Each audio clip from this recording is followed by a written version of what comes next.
নমস্কার, আমি পিয়ালি। ওয়েলকাম জানাই আপনাদের আমার চ্যানেল ইন্ডিয়ানস ইউটিউবার পিয়ালিস চ্যানেলে।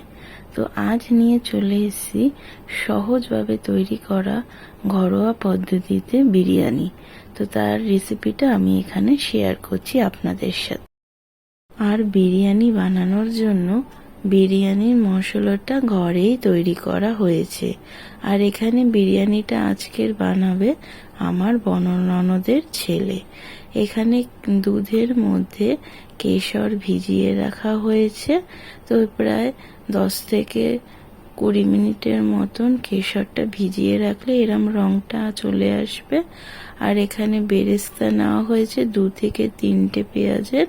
এটা হচ্ছে চিকেনের স্টক। আর এখানে হচ্ছে চিকেনটা যেটা বিরিয়ানিতে দমে যাবে। এখানে চিকেনটা দেখুন পুরো কিন্তু ড্রাই আছে। ড্রাই হলেই ভালো হয়, তাহলে কিন্তু চিকেনটা দমে দিলে খেতে ভালো লাগবে। আর এখানে রাইসটা রেডি আছে, বিরিয়ানির রাইসটা।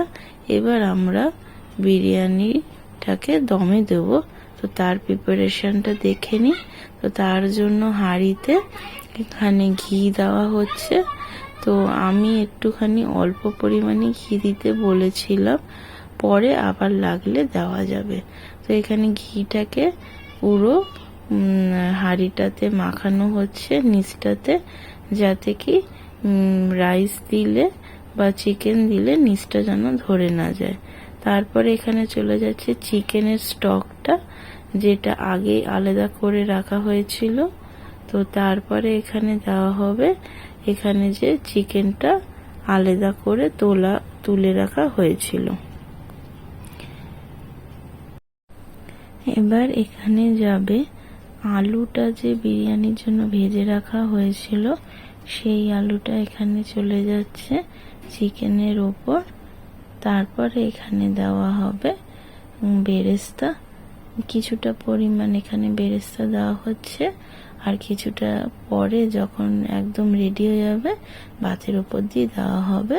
তো তারপর বেরেস্তার ওপর এখানে বিরিয়ানির মশলাটা যাচ্ছে।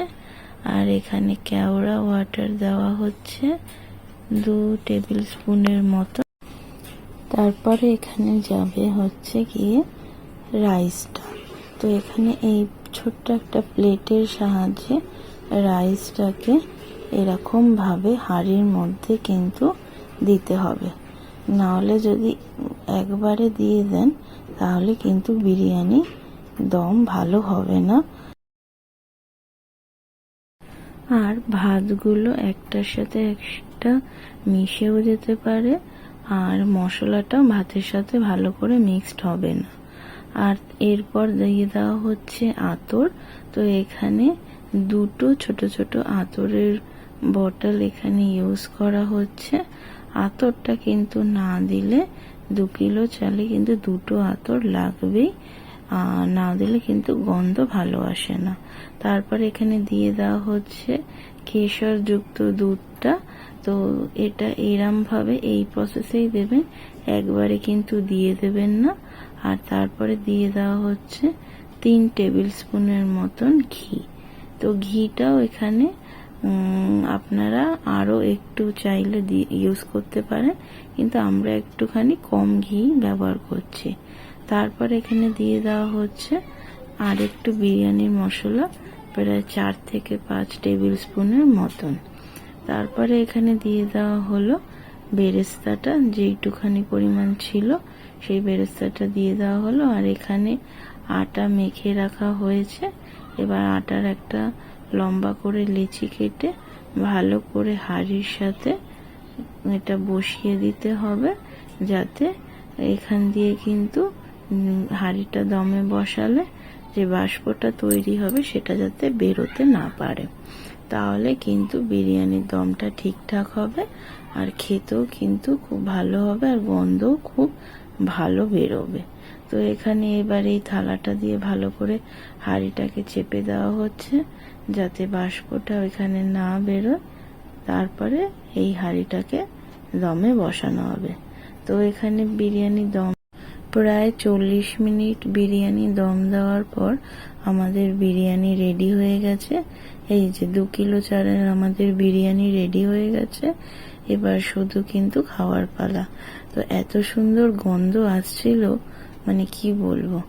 আর এইভাবে কিন্তু বিরিয়ানির রাইসটাকে কাটাতে হবে, না হলে কিন্তু বিরিয়ানির মশলাগুলো সব ভাতের সাথে মিক্সড হবে না। তো এখানে দেখুন রাইসগুলো একটার সাথে একটা কিন্তু মিশে যায়নি বা লেগে যায়নি, আর কতটা পারফেক্ট হয়েছে বিরিয়ানিটা। তো আমার মনে হয় বাইরে থেকে বিরিয়ানির খাওয়ার থেকে ঘরেই কিন্তু এইভাবে সহজ পদ্ধতিতে বানিয়ে নিলে ছোট বড় কিন্তু সবাই খুব ভালো করে খেতে পারে। তো আপনারাও এইভাবে বাড়িতে বানিয়ে দেখুন বিরিয়ানি। আর আমার ভিডিওটা যদি শেষ অবধি দেখে থাকেন তো প্লিজ একটা লাইক করে দেবেন, কারণ আপনাদের একটা লাইক আমাকে নেক্সট ভিডিও বানাতে অনেকটাই মোটিভেট করে। আর আমার ভিডিওটা ভালো লেগে থাকলে একটা সাবস্ক্রাইব করে দেবেন চ্যানেলটাকে।